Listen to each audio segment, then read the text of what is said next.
Els grups interactius són una forma d'organització d'aula que dona els millors resultats en l'actualitat en quant a la millora d'aprenentatge i convivència. Cada grup està a càrrec d'una persona adulta voluntària que facilita la interacció i el diàleg. El docent coordina les activitats i proporciona un suport. Els grups són de 4 o 5 alumnes i els canvis de les activitats són entre 15 o 20 minuts. Es caracteritza per ser una organització inclusiva cap a l'alumnat. I la interacció és un factor clau en l'activitat. El moment de canvi d'activitat entre aquests 15-20 minuts influeix i genera un augment de motivació, involucrant-se molt més en el treball i ajuda l'alumnat a enfrontar-se a noves situacions i estimular el seu aprenentatge. És important donar en cada moment interaccions amb altes expectatives que marquen l'èxit de l'activitat. La figura del voluntari no és pas una figura d'un expert que transmet coneixement, sinó que dinamitza el fet de poder donar torn de paraula a tothom, el fet d'implicar a tothom en aquest diàleg igualitari.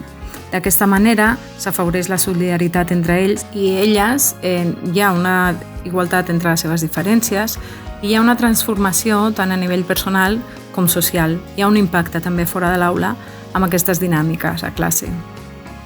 Els mestres i el mestral que hem vist és que realment aquest impacte es nota després en la manera en com ells juguen lliurement al pati, es nota la seva motivació a l'hora d'aprendre, es nota la implicació d'aquestes famílies que veniu de voluntàries i considerem altament necessària aquesta implicació.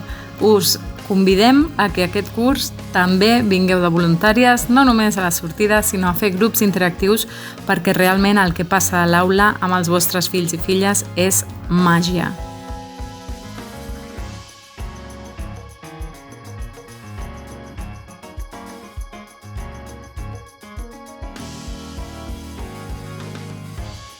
És com els jugadors de futbol. Què els hi passa als jugadors de futbol?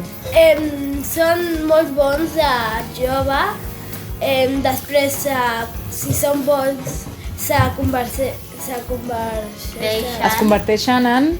leyendas, como que todos los recordan molt bons. Molt bé. Doncs vindria a ser una molt bona comparació, sí senyor. Porque hay como vídeos de... hay dos niños de 2030, porque así, y dice, porque estaban jugando al FIFA y falla Messi un chute y dice que es malísimo y el padre se enfada porque es una leyenda, es vieja. I està tirant pel terra el fet de que sigui una llegenda i s'ha de defensar, no? Hombre, però com dius que és dolent si és una llegenda del futbol. Com a mestra, a mi el que més m'agrada és que vosaltres veniu amb la vostra llibreta, no? Amb el vostre paràgraf, sí? I dieu, he triat aquest paràgraf perquè no sé què quantos, sí? I potser, jo què sé, el Nino diu perquè parla de l'amistat i per mi l'amistat és important, ¿vale? Jo en aquell moment, pel que sigui, no necessito tractar l'amistat entre nosaltres perquè anem bé de l'amistat, ¿vale? Però resulta que després hi ha la Lucía que diu, he triat el mateix paràgraf, però diu una altra cosa completament diferent. Jo l'he triat perquè m'ha sobtat que es parli d'homes i no de dones, per exemple. Això va passar l'any passat amb el Wilfer, que sí? I aquí, m'interessa parlar d'això, i aleshores jo estiro. El que ha dit la Lucía, ho estiro. I com és que t'ha sobtat que es parli d'homes i no de dones? I per què pot passar això? I vosaltres comenceu a dir la vostra. I no és que sigui un debat, perquè en un debat què passa? Diferència entre debat i tertúlia. En un debat què passa? Intentem...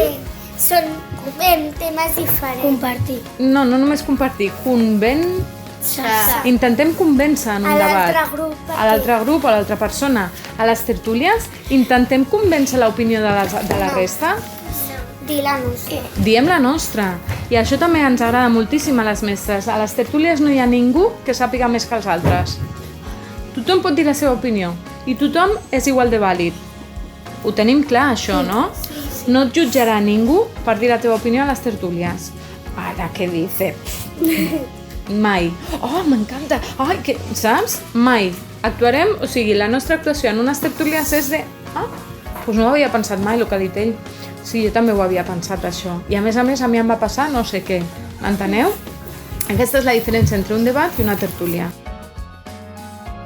Jo també m'agraden les tertúlies a mi, com que connectem perquè si jo dic una paraula i l'altre té la misma i té la misma opinió que jo, és com que... Connecteu. Sí. I no només connectes amb les persones, connectes amb coses que tu saps, com tu has fet abans amb el futbol. He donat una explicació i el teu cap ha connectat amb una cosa que tu saps. Les llegendes del futbol. Això és com els clàssics de la literatura. Saps? Aquí és on es fa la màgia de les tertúlies.